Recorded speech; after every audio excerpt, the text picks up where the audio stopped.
Yes. Le titre de notre série, c'est La Bible est comme un parachute. Il vaut mieux l'ouvrir. Il vaut mieux l'ouvrir. Nous avons vu et réalisé à quel point la Bible est la vérité. Oui, il vaut mieux avoir un parachute bien vérifié, bien calibré pour être capable de gérer le ciel et être capable de gérer la terre. Parce que nous sommes tous conscients que si quelqu'un se jetait d'un avion sans parachute, non seulement il ne gérerait pas bien le ciel, mais il ne gérerait pas bien la terre. Le parachute est ce qui fait la différence dans notre gestion de notre perspective vis-à-vis du ciel et de notre quotidien sur la terre. Le parachute est ce qui peut nous donner la paix, la joie. Le parachute nous permet de profiter du ciel.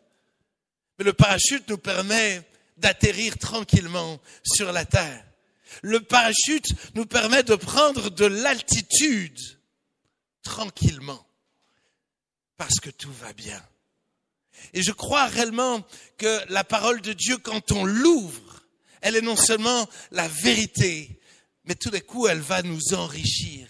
Elle est un livre vivant qui communique la vie en nous. Nous avons vu à quel point nous pouvions perdre la Bible. Nous pouvions croire que nous connaissons la Bible, alors que si nous ne la lisons pas, petit à petit nous la perdons.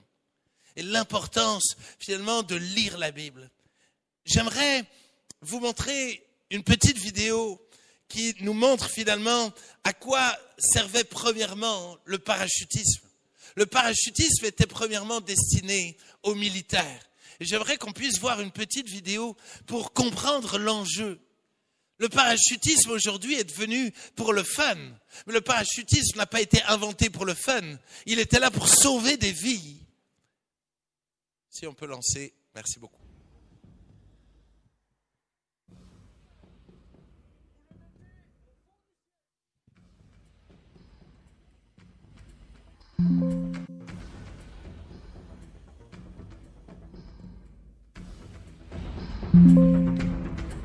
Si on arrive à mettre la musique, le son là-dessus.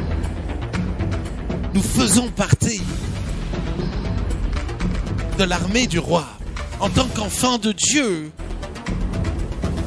nous faisons partie de son élite. Face à tout ce qui se passe, nous sommes son élite et il veut nous envoyer en mission. Et les commandos les plus équipés, les plus solides, sont les parachutistes. Cette troupe-là est censée être envoyée n'importe où dans le monde, à n'importe quel moment, pour intervenir dans n'importe quelle situation. Tout d'un coup, ils peuvent être envoyés à 4000 km pour intervenir dans une situation précise. Et j'aimerais que vous puissiez simplement voir finalement comment ça se passe.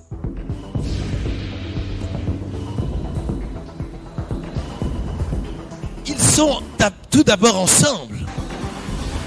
Mais à un moment donné, chacun doit avoir son parachute.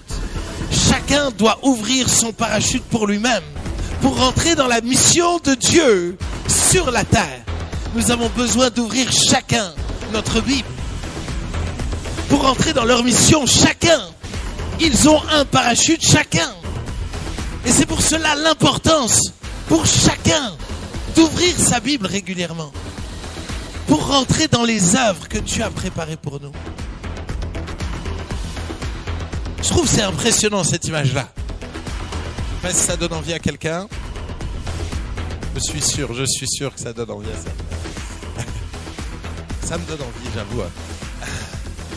Mais les amis, je crois en cette image-là. Je crois en cette parabole-là qui va nous permettre finalement de gérer non seulement le ciel mais la terre. Ce parachute est là pour nous aider, si on peut stopper, de la même manière que la Bible est là pour nous aider. Le titre de mon message aujourd'hui, c'est une épée à deux tranchants. Et tout le monde se dit, comment t'es passé d'un parachute à une épée? Je ne sais pas si tu as déjà entendu parler de Jack Churchill, un héros de la Seconde Guerre. Voilà ce que Jack Churchill disait. C'est un Anglais, je ne sais pas si c'est un cousin de Winston, mais voilà ce qu'il disait. Tout officier qui va au combat sans épée est mal habillé. Je répète, tout officier qui va au combat sans épée est mal habillé. Et tu sais quoi? Tous ces sauts de parachute, il les a faits avec une épée. Il est parti, c'est le seul soldat au monde qui est parti équipé d'une épée à la guerre mondiale, Seconde Guerre mondiale. Et je crois réellement que nous avons besoin d'être armés d'une épée à deux tranchants. Je vais essayer de pas trop la manipuler parce que je risque je suis pas très doué, voilà, je m'appelle pas Zorro, d'accord? Je m'appelle pas Zorro. Je crois réellement que la Bible est une arme. Nous, on a des fois l'impression on doit lire la Bible, alors on l'ouvre et on lit la Bible. Mais on ne mesure pas à quel point la Bible est une arme. Est une arme pour la guerre. Parce que oui, il y a la guerre dans tes pensées, il y a la guerre dans ton cœur, il y a la guerre dans ta famille, il y a la guerre dans ta ville. Il y a la guerre. Et la Bible est une arme. Et quand tu l'ouvres, alors tu deviens équipé d'une arme à deux tranchants. Laissez-moi lire un texte dans Juges 3, versets 12 à 30. Juges 3, versets 12 à 30. Désolé pour mon PowerPoint, il est un peu différent d'habitude, mais voilà. Je sais que vous adaptez. Mais quand on prêche 6 fois dans le week-end, c'est un peu compliqué de gérer les PowerPoint. Juges 3, versets 12 à 30. Écoutez bien. Les enfants d'Israël firent encore ce qui déplaît à l'Éternel. Et l'Éternel fortifia Églon, roi de Moab, contre Israël, parce qu'ils avaient fait, écoutez bien, ce qui déplaît à l'Éternel. Églon réunit à lui les fils d'Amnon et les Amalécites et se mit en marche. Il battit Israël et ils s'emparèrent de la ville des palmiers. Et les enfants d'Israël furent asservis 18 ans à Églon, roi de Moab. Israël a fait n'importe quoi. Et parce qu'ils ont fait n'importe quoi, Églon va finalement les conquérir, les battre et les asservir pendant 18 ans. Et voilà ce qui se passe au verset 15. Les enfants d'Israël crièrent à l'Éternel et l'Éternel leur suscita un libérateur, Éhud, fils de Guéra, benjamite, qui ne se servait pas de la main droite. Intéressant. Les enfants d'Israël envoyèrent par lui un présent à Églon, roi de Moab. Et Éhud se fit une épée à deux tranchants, longue d'un coudé. Il la ceignit sous ses vêtements, au côté droit. Il offrit le présent à Églon, roi de Moab. Or, Églon était un homme très gras. Lorsqu'il eut achevé d'offrir le présent, il renvoya les gens qu'il avait apportés. Il revint lui-même depuis les carrières près de Gilgal et il dit « Ô roi, j'ai quelque chose de secret à te dire. » Alors le roi dit « Silence tout le monde !» Et tous ceux qui étaient auprès de lui sortirent. Et Éhud l'aborda. Comme il était assis seul dans sa chambre d'été, il dit « J'ai une parole de Dieu pour toi. » Alors Églon se leva de son siège avec toute sa graisse. Je l'ai rajouté, pardon. Alors Éhud avança la main gauche, tira l'épée de son côté droit et la lui enfonça dans le ventre. Écoutez bien, c'est très glauque, ou n'écoutez pas. La poignée même entra après la lame et la graisse se referma autour de la lame. C'est chelou. Car il ne retira pas du ventre l'épée qui sortit par derrière. Et Éhud sortit par le portique, ferma sur lui les portes de la chambre haute et tira le verrou. Quand il fut sorti, les serviteurs du roi vinrent et regardèrent. Voici, les portes de la chambre haute étaient fermées au verrou et ils dirent, sans doute, il se couvre les pieds dans la chambre d'été. Je ne sais pas trop ce que ça veut dire, mais bref. Ils attendirent longtemps. Mais comme ils n'ouvraient pas les portes de la chambre haute, ils prirent la clé et ouvrirent. Et voici, leur maître était mort, étendu par terre. Pendant leur délai, Éhud prit la fuite, dépassa les carrières et se sauva à Séra. Dès qu'il fut arrivé, il sonna de la trompette dans la montagne d'Éphraïm. Les enfants d'Israël descendirent avec lui de la montagne et il se mit à leur tête. Il leur dit, suivez-moi car l'Éternel a livré entre vos mains les Moabites, vos ennemis. Ils descendirent après lui, s'emparèrent des gués du Jourdain vis-à-vis de Moab et ne laissèrent passer personne. Ils battirent dans ce temps-là environ 10 000 hommes de Moab, tous robustes, tous vaillants, et pas un n'échappa. En ce jour, Moab fut humilié sous la main d'Israël et le pays fut en repos pendant 80 ans. Quelle histoire! Je ne sais pas si c'est votre histoire favorite. Mais je trouve cette histoire extrêmement atypique. Extrêmement atypique. Mon premier point, c'est que nous sommes tous face à un ennemi. Nous faisons tous face à un ennemi. Et Israël est face à un ennemi. Pourquoi? Parce qu'ils ont fait n'importe quoi. Comme toi et moi. Nous avons tous fait n'importe quoi. La Bible dit que nous sommes tous coupables. Et c'est pour cela que souvent, dès qu'on a un problème, on dit, c'est pas juste, wow, wow, wow. T'es sûr que c'est pas juste? Parce qu'au vu de tout ce que t'as fait n'importe quoi, on mériterait de souffrir bien plus que ce qu'on souffre. Nous sommes face à des ennemis. Nous sommes tous face à des ennemis. L'ennemi d'Israël à ce moment-là, c'est Églon. Églon avec Moab possède une armée très nombreuse. Dans d'autres textes, on parle d'une armée innombrable. D'une armée qui n'est pas comptable. Églon est très imposant. Il fait peur, mais il est très gras. Il ressemble à Satan, qui est imposant, mais il est très gras. Satan est imposant. Il fait du bruit. Il essaie de t'impressionner. Un peu comme tes problèmes. Tes problèmes sont souvent imposants à toi. Mais tes problèmes sont plus gras que tu l'imagines. Tes problèmes sont moins musclés que ce que tu penses. Il y a beaucoup de gras dans nos problèmes face à nos ennemis.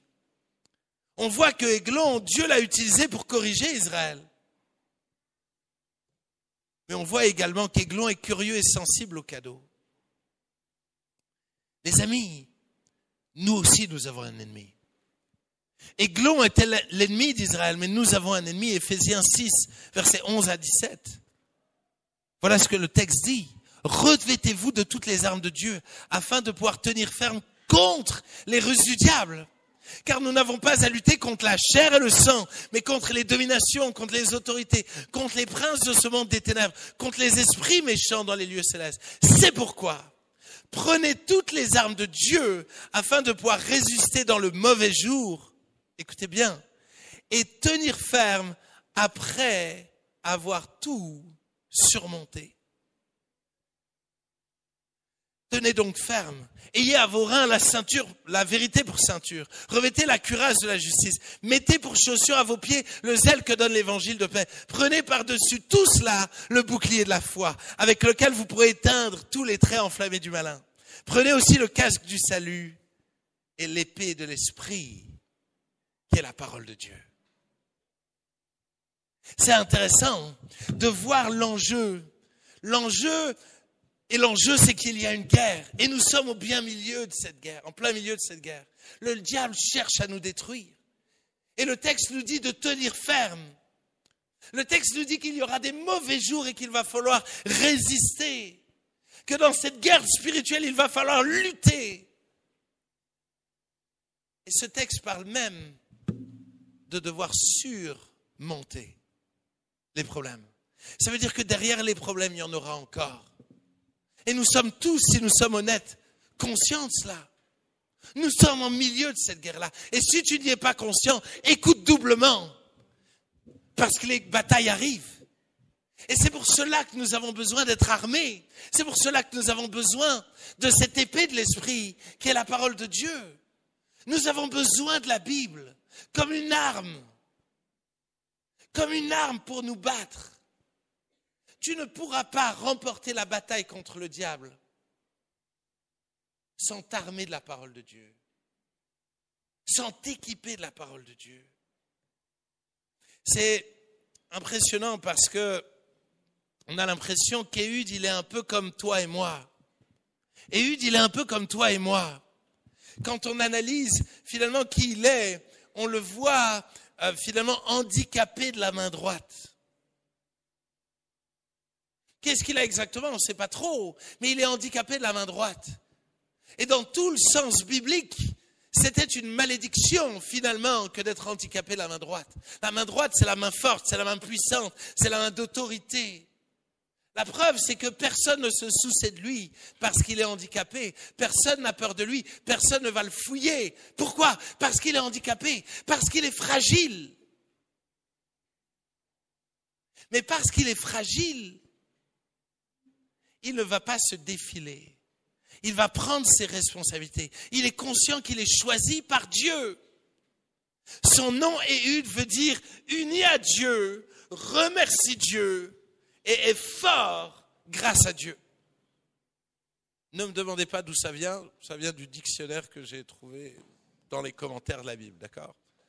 Son nom veut dire uni à Dieu, remercie Dieu, est fort grâce à Dieu. Et je pense que beaucoup d'entre nous, on se sent faible et fragile face à tous les combats auxquels nous faisons face. Face à nos tentations, face à nos peurs. Nous nous sentons faibles face à nos pensées. Et qui se sent faible? Je me sens tout seul là. S'il y a des gens qui se sentent faibles, merci. On priera pour tous ceux qui n'ont pas levé la main. Parce que tu l'es aussi.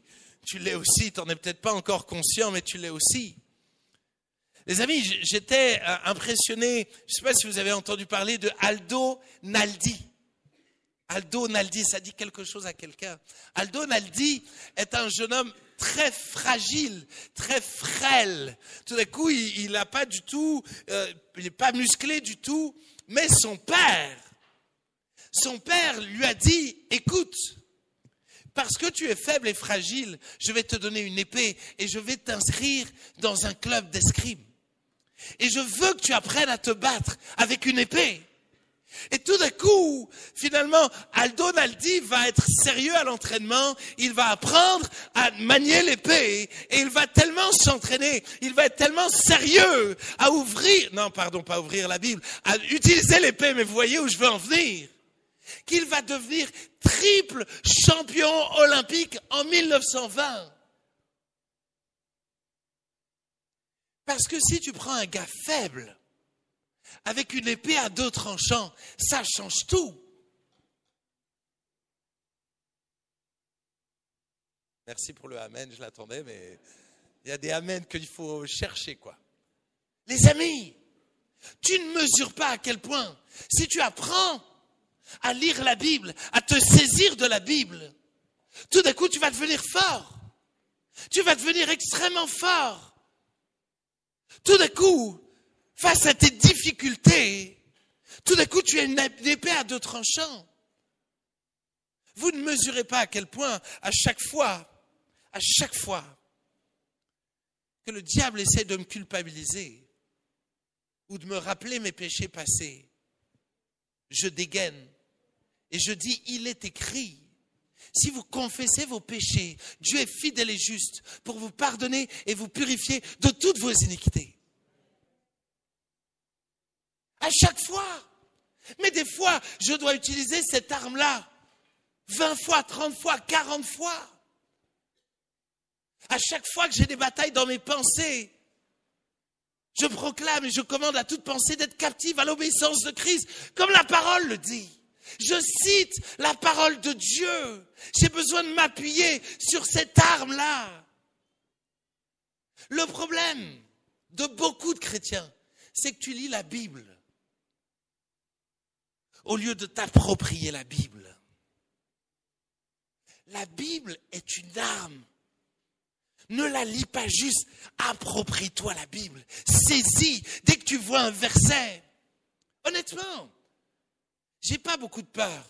Mais les quelques fois où j'ai peur, et sur la peur, vous avez vraiment des poignards en tout genre dans toute la Bible, hein, d'accord?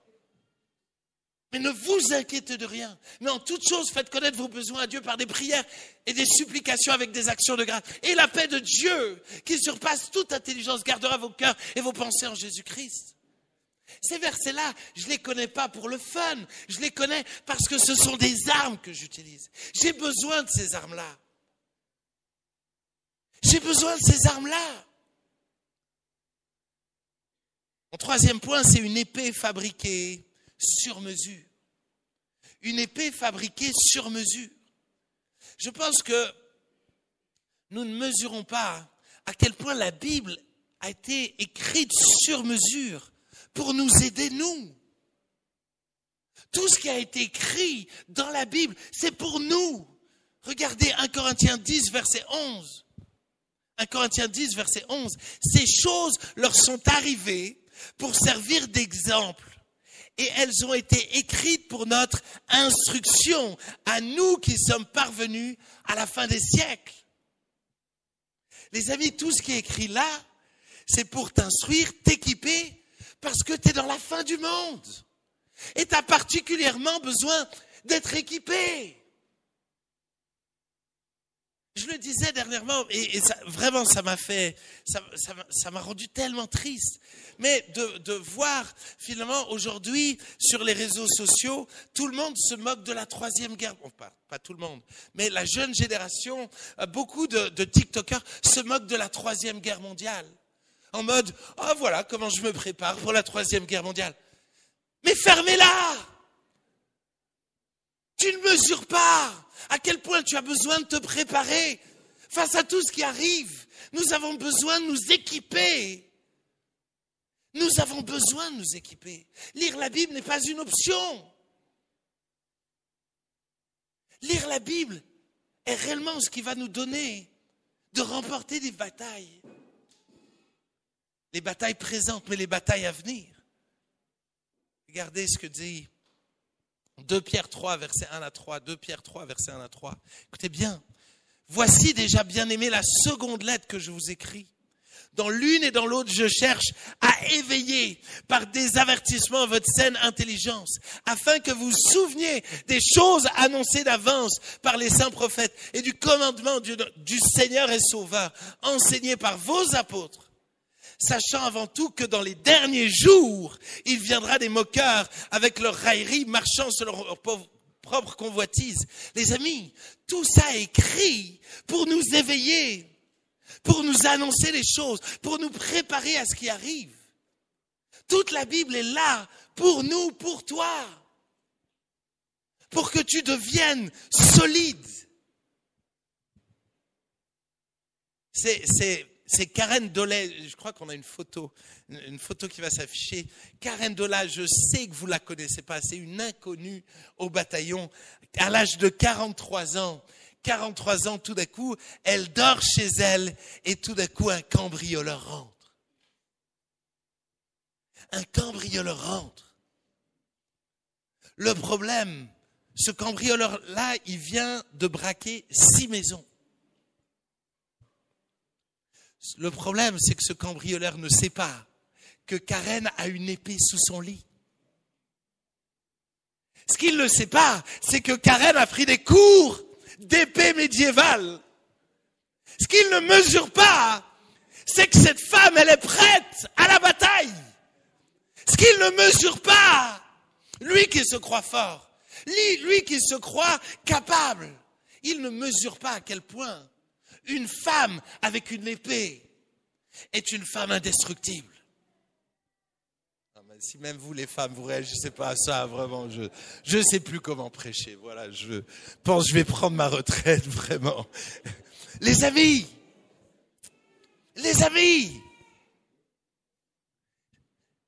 est-ce que tu as ton épée sous ton lit? Oui, alors, non, parce que je vous vois venir. Oui, elle est sur mon chevet, avec toute la poussière de ces 53 dernières années. Je garde chaque morceau de poussière délicatement. Les amis, si tu ne t'entraînes pas,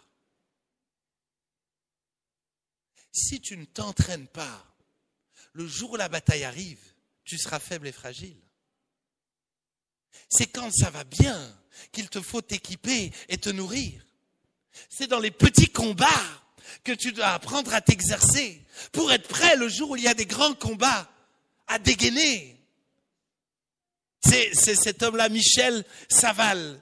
Michel Saval, 84 ans, écoutez bien.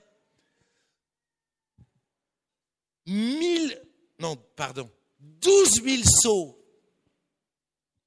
en parachute. 84 ans, le gars a sauté 12 000 fois en parachute. Mais le gars, moi je l'ai vu sauter vieux là. Il a sauté comme ça, à 84 ans. Il saute à l'envers comme ça. Mais quand tu t'entraînes, quand tu te nourris régulièrement, quand tu l'ouvres régulièrement, alors tout d'un coup, tu as de l'assurance. Alors tout d'un coup, tu es fort. Tu es fort. C'est ce verset, je vais le retrouver, qui est magnifique. 1 Jean 2, 14. 1 Jean 2, 14. Je vous écris, jeunes gens, écoutez bien, parce que vous êtes forts et que la parole de Dieu demeure en vous et que vous avez vaincu le malin. Je vous écris, jeunes gens, parce que vous êtes forts et que la parole de Dieu demeure en vous. Est-ce que la Bible demeure en toi? Qu'est-ce qui demeure en toi? Quel verset connais-tu par cœur?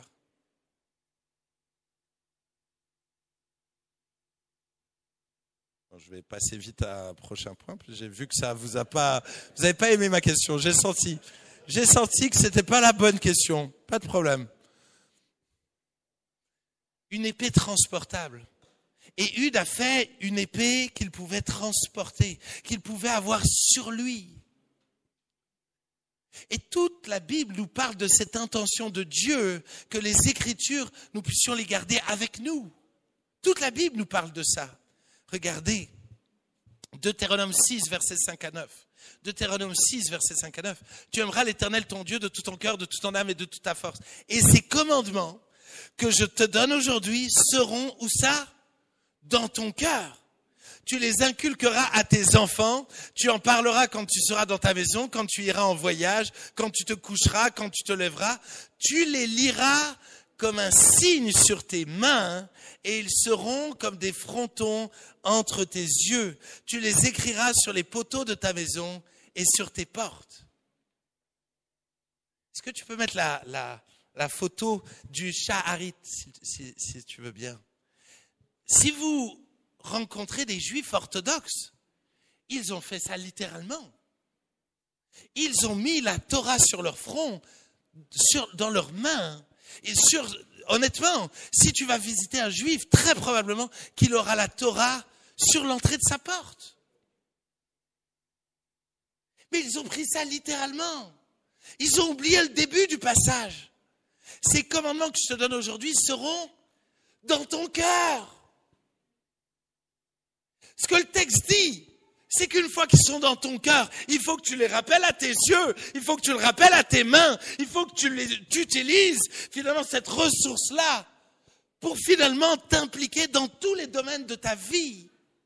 Le problème, c'est qu'on peut les mettre sur notre front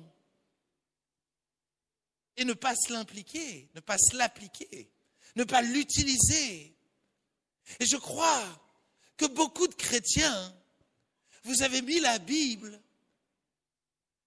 sur votre chevet et vous avez l'impression que c'est suffisant. Vous avez besoin que votre Bible rentre dans vos cœurs. Pardon. Je vous demande pardon. Nous avons besoin. Pas vous. Nous. J'ai besoin.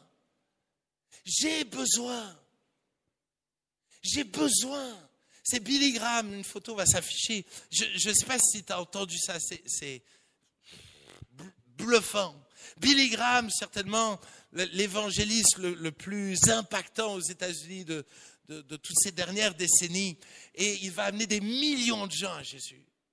À la fin de sa vie, on lui pose la question, quel est ton regret? Voilà ce qu'il va dire. Je regrette de ne pas avoir assez lu la Bible pour moi-même. Parce qu'aujourd'hui, alors que je suis faible et fragile, je réalise que la Bible est peu à l'intérieur de moi.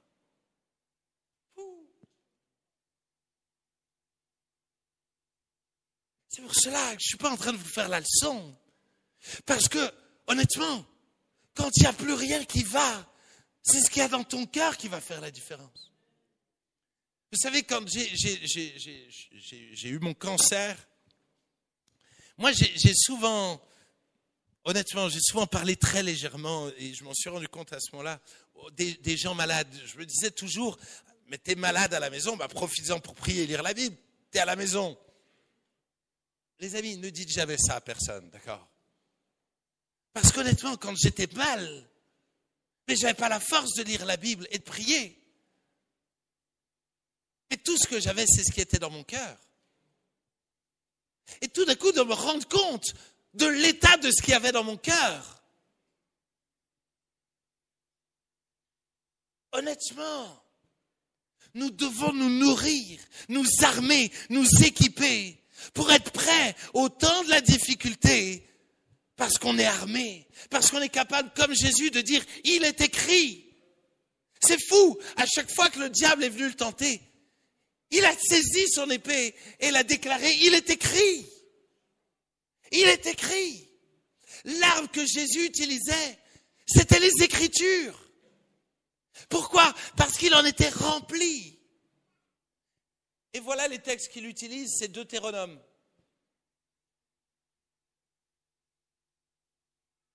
C'est quoi ton texte favori dans la Bible?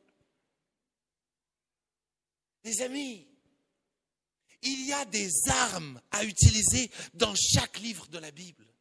Nous devons noter ces armes, nous devons nous les approprier, nous devons les saisir afin de devenir forts.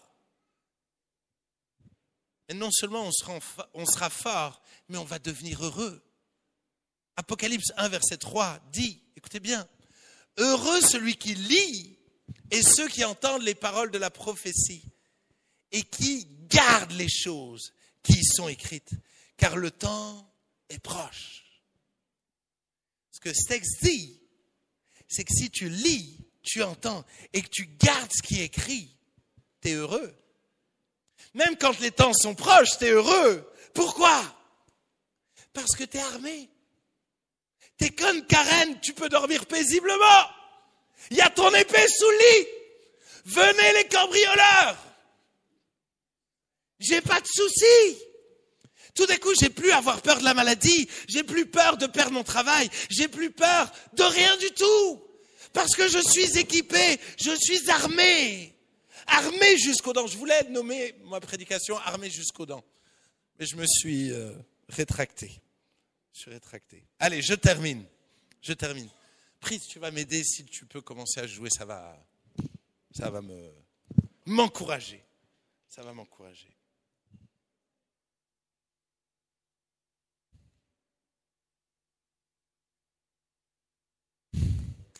Mon 5e point, c'est une épée à pratiquer. Et je pense que malheureusement, ça aussi, j'ai hésité à faire un autre message là-dessus. Mais le danger, c'est de juste lire la Bible. La Bible, elle se pratique. La Bible, elle se met en pratique. Si tu ne mets pas en pratique les choses, encore une fois, ton arme, elle sera jolie, elle sera dans ton salon, mais tu ne sauras pas l'utiliser. Et le problème, c'est qu'encore une fois, très vite, on nourrit notre tête, notre cerveau. Mets en pratique, dès que tu lis un truc, dis, Seigneur, comment je peux le mettre concrètement en pratique? Qu'est-ce que je peux faire concrètement avec ce texte que je viens de lire? Nous devons être de ceux qui mettons plus en pratique. Honnêtement, je ne trouve pas très pratiquant. C'est fou parce que c'est un truc qu'on va juger facilement ceux qui ne pratiquent pas. Mais souvent, on se dit qu'on est pratiquant parce qu'on vient à l'église. Les amis, être pratiquant, c'est dès que je lis un truc dans la Bible, je le fais. C'est pour cela qu'on va prier pour les malades. C'est parce que je veux pratiquer ce que la Bible m'enseigne. Je veux pratiquer, je veux mettre en application ce que je lis. Mes amis, nous devons être une église qui pratiquons beaucoup.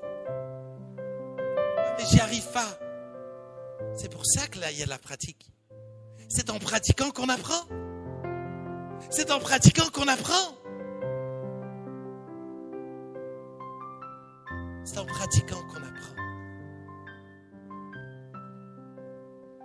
C'est touchant de lire ce soldat américain qui a été capturé en Irak, menotté, battu, affamé pendant plusieurs mois. Il va dire la seule chose qui m'a permis de tenir debout, c'est que ma mère tous les soirs me lisait ce verset qui disait « Je ne te délaisserai point, je ne t'abandonnerai point ». Hébreux 13, verset 5. Il va dire la seule chose que j'avais en moi, c'était ce verset-là.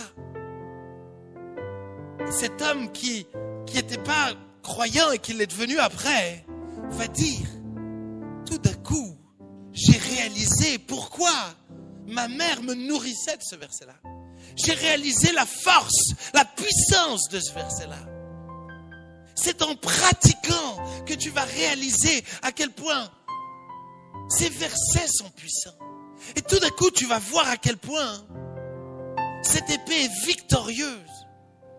Elle est tranchante. Si tu peux mettre la photo de Sacha Klopfer, si tu veux bien. Je vais terminer avec ça. Presque avec ça. Laissez-moi vous partager ce petit témoignage. Il y a quelques années, Dieu m'a mis à cœur de prier pour les gens qui n'arrivent pas à avoir des enfants. Bien avant que je sois marié, bien avant tout ça, j'avais une compassion pour ceux qui n'arrivaient pas à avoir d'enfants. J'ai commencé à être fidèle dans le fait de prier pour ceux qui n'arrivaient pas à avoir d'enfants. Et j'ai vu plusieurs couples. Et en général, ces couples-là, j'ai toujours été la première personne à qui ils ont annoncé qu'ils avaient un enfant. Parce qu'ils ont dit, « Hey, tu t'es battu pour nous. Tu t'es battu pour nous. » Et tout d'un coup, j'ai la famille Klopfer qui me partage qu'ils n'arrivent pas à avoir des enfants. Et elle, lui, chrétien engagé, mais elle croit pas en Dieu. Mais elle est tellement mal de ne pas réussir à avoir des enfants qu'elle accepte que je prie pour elle. Et j'ai commencé à m'engager, à me battre dans la prière pour elle. Et un jour, je lis la Bible. Je suis dans mon salon, je lis la Bible. Et alors que je lis la Bible, il y a cet épisode de cette femme qui ne pouvait pas avoir d'enfant, finalement qui a eu un enfant qui est mort. Et tout d'un coup, cette femme va rappeler le prophète. Et le prophète va lui dire ces mots-là. Le prophète va lui dire, donne-moi ton fils. Et je ne peux pas l'expliquer. Mais au moment où je lis, donne-moi ton fils. Je ne peux pas l'expliquer. Mais c'est comme si Dieu me disait, donne-moi cet enfant qu'il n'arrive pas à avoir et je vais le ressusciter. Je ne peux pas l'expliquer. Mais à ce moment-là, je sais que Dieu va leur donner un enfant. Je me suis transformé. J'étais dans mon salon, mais là j'avais une épée à 1000 tranchants. Je savais, tout d'un coup la parole de Dieu était devenue vivante. J'avais une arme, j'ai commencé à proclamer. Écoutez-moi bien, le lendemain matin, je reçois cette échographie. En me disant, on veut que tu sois le premier. Les amis, la parole de Dieu est puissante. La parole de Dieu est puissante. Et il va falloir maintenant l'ouvrir, la prendre, la saisir, la serrer contre ton cœur, afin de ne pas pécher contre lui. Tu as besoin de la parole de Dieu face à tes tentations, face à tes galères. Tu as besoin de la parole de Dieu. Et voilà la dernière chose que je dis après vraiment. 2 Samuel 23, verset 9 à 10, dernier verset. Mais ce texte-là me parle. Après lui, Éléazar, fils de Dodo, fils d'Akoshi, l'un des 3 guerriers qui affrontèrent avec David les Philistins, rassemblés pour combattre. Écoutez bien. Tandis que les hommes d'Israël se retiraient sur les hauteurs, il se leva et frappa les Philistins jusqu'à ce que sa main fût lasse et qu'elle restât attachée à son épée. Alors l'Éternel opéra une grande délivrance en ce jour-là. Le peuple revint après Éléazar seulement pour prendre les dépouilles. Il s'est tellement agrippé à son épée qu'elle resta attachée. Il ne pouvait plus enlever son épée de sa main. Il s'est tellement agrippé, appuyé à son épée, que tout d'un coup, son épée est devenue une partie de lui-même. Et Dieu a opéré une grande victoire. Ma question, c'est jusqu'où allons-nous nous agripper à la parole de Dieu? Honnêtement, la prédication de la semaine dernière a bouleversé ma manière de lire la Bible. Ça fait une semaine où ma lecture de la Bible a été rafraîchie. Il y a un truc qui s'est passé dimanche dernier. Mais l'enjeu, c'est jusque quand? L'enjeu, c'est de me dire dans quelle mesure je vais continuer de me nourrir, de m'attacher, de m'agripper à la parole de Dieu. Parce qu'on revient vite à être trop occupé. On revient vite à avoir la flemme. On revient vite à tout ça. Et après, on s'étonne qu'on est fragile dans les difficultés. J'ai envie que nous puissions prier. De dire, Dieu, permets-moi de comprendre que ta parole est une arme, est une épée. Et donne-moi de la saisir. Donne-moi de m'agripper à elle. Et qu'elle devienne une partie de moi. Qu'elle devienne réellement cette âme qui m'accompagne et qui me donne la victoire dans toutes les épreuves que je traverse. Fermons nos yeux. Fermons nos yeux.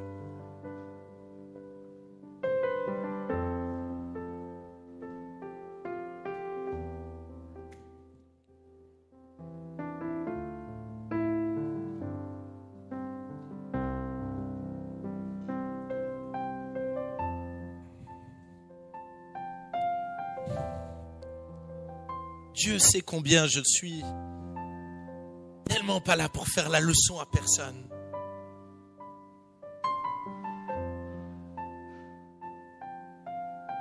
Et quelle grâce pour moi d'avoir été témoin de tant de vies qui ont été transformées en lisant la Bible. Quelle grâce pour moi d'avoir été témoin de l'efficacité des Écritures. Mais je ne peux qu'être honnête avec moi-même et avec vous, de réaliser à quel point je peux vite me perdre dans le fait de lire la Bible pour prêcher. Au lieu de me nourrir pour moi-même, pour m'équiper, pour devenir plus solide dans ma foi personnelle. Et je me prêche à moi. Mais je sais que si c'est un défi pour moi, je sais que c'est un défi pour toi.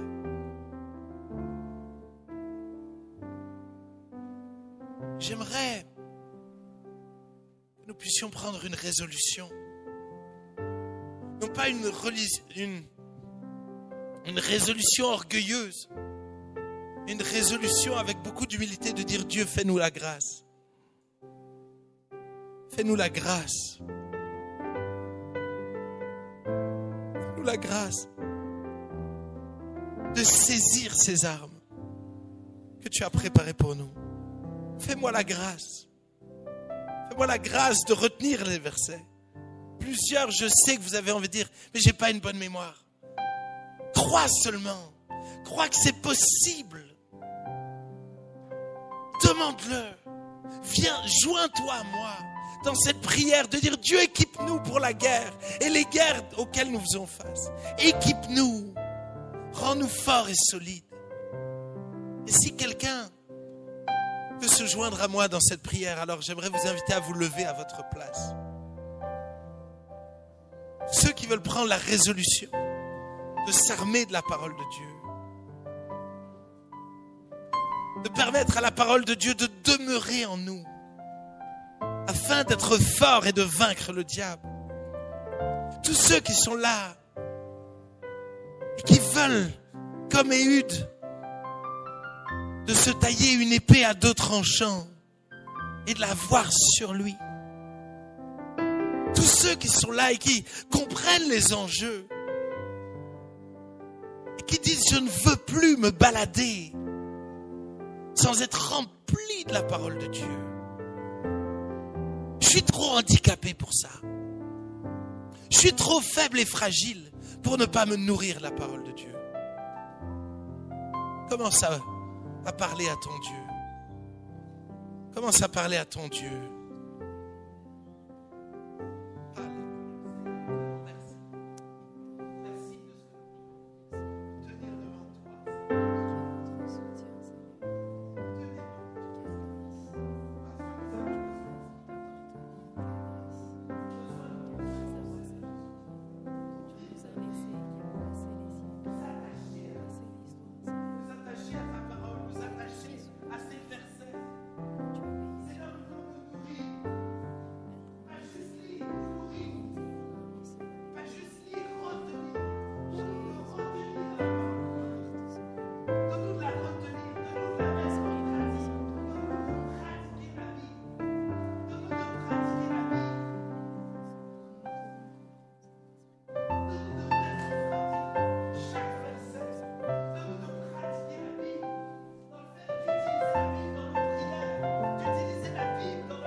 Déclarer.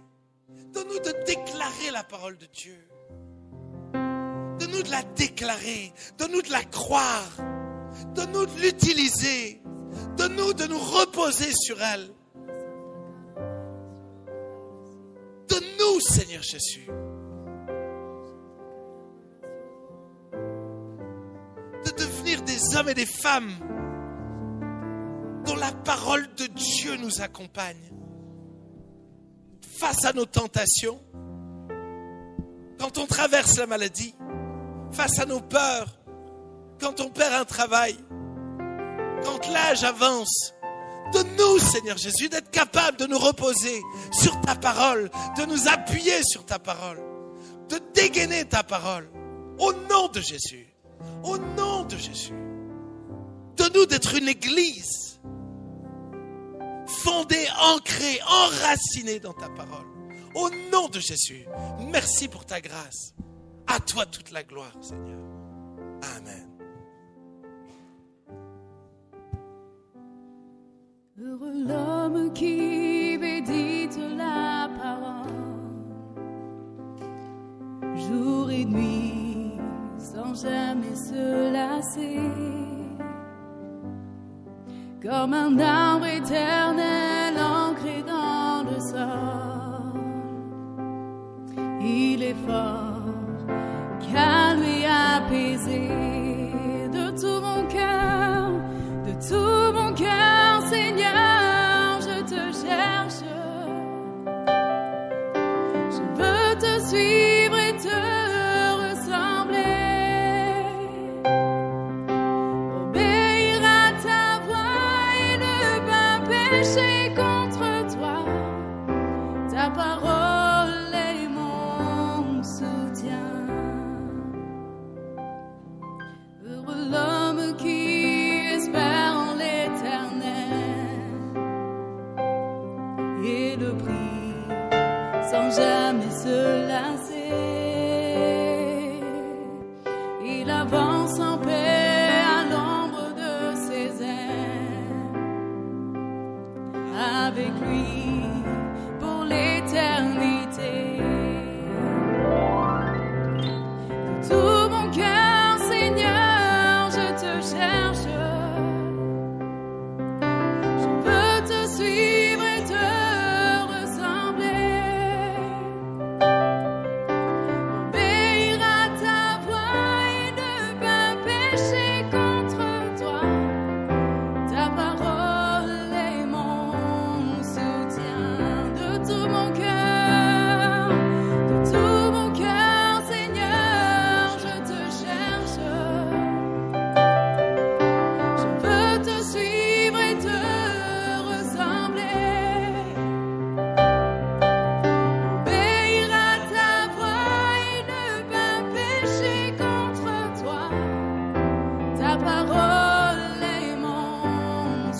Tiens, j'aimerais inviter tous les malades et tous ceux qui ont besoin d'un miracle dans leur vie. Approchez-vous, nous voulons prier pour vous. La parole déclare que c'est par ces meurtrissures que nous sommes guéris. Et nous voulons nous appuyer sur le fait qu'à la croix, il a pris nos souffrances et nos maladies. Et nous voulons croire qu'à Dieu, rien n'est impossible. J'aimerais inviter Mehdi, Jean-Pierre à venir prier, mais je vais demander à Liliane aussi, à Loïc de venir prier. C'est David, si tu veux venir prier avec nous. Bien. Et nous allons prendre le temps de prier. Mais attachez-vous, appuyez-vous sur la parole de Dieu. Ce n'est pas nous qui possédons un don particulier. Nous nous attachons aux promesses de Dieu. Et que nous puissions continuer d'adorer Dieu avec prise. Heureux l'homme qui médite la parole, jour et nuit, sans jamais se lasser, comme un arbre éternel ancré dans le sol. Il est fort, calme et apaisé de tout mon cœur.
Il y a une parole de Dieu pour plusieurs et en entendant ce message, plusieurs vous êtes dit, mais moi j'ai essayé, mais dans mes batailles ça n'a pas marché.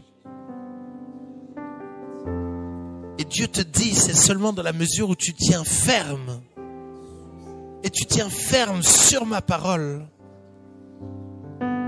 que tu vas remporter tes batailles dans tes pensées, dans tes tentations. Malheureusement, tu as cité la parole de Dieu comme une formule magique. Ma parole n'est pas une formule magique. Ma parole est une arme sur laquelle il faut savoir se tenir ferme. Ainsi, Sois ferme dans tes déclarations. Ne vacille pas. Ne promène pas des regards inquiets. Attache-toi à mes promesses. Proclame mes promesses. Sur tes pensées. Face à ton péché, plusieurs. Vous avez l'impression de faire des hauts et des bas, d'avoir des choses qui reviennent constamment. Et Dieu vous dit, ma parole est efficace. Ne méprise pas ma parole, mais retourne au combat en t'appuyant sur elle. Et tu verras combien, dans la mesure où tu l'utilises fermement, un jour tes ennemis ne seront plus là. Et toi-même tu seras surpris. Parce que la parole que tu proclameras fidèlement fera que le diable aura fui loin de toi. Soumets-toi à ma parole. Résiste au diable et il fuira loin de toi. Alléluia. Alléluia. Seigneur, tu vois nos combats. S'il y a le combat de la maladie, je sais qu'il y a des combats dans les pensées. Qu'il y a des combats dans la tentation. Et je sais que pour beaucoup, c'est difficile. Mais je prie qu'au nom de Jésus, nous puissions nous équiper, nous armer de ta parole et remporter des batailles. Je prie pour un été victorieux. Un été victorieux où nous n'allons plus être esclaves de nos émotions, de nos pensées, esclaves de nos tentations. Mais nous allons pouvoir marcher dans la pureté, dans la droiture, dans la victoire au nom de Jésus. Merci, parce que c'est toi qui nous équipe. Je ne prie pas pour qu'il n'ait plus de bataille. Je prie que tu les équipes. Je prie que tu les équipes et qu'ils puissent remporter chacun des batailles. Et qu'ils puissent les uns après les autres venir témoigner de comment tu leur auras donné ta victoire. Merci pour ta grâce. Merci pour ta grâce. Amen.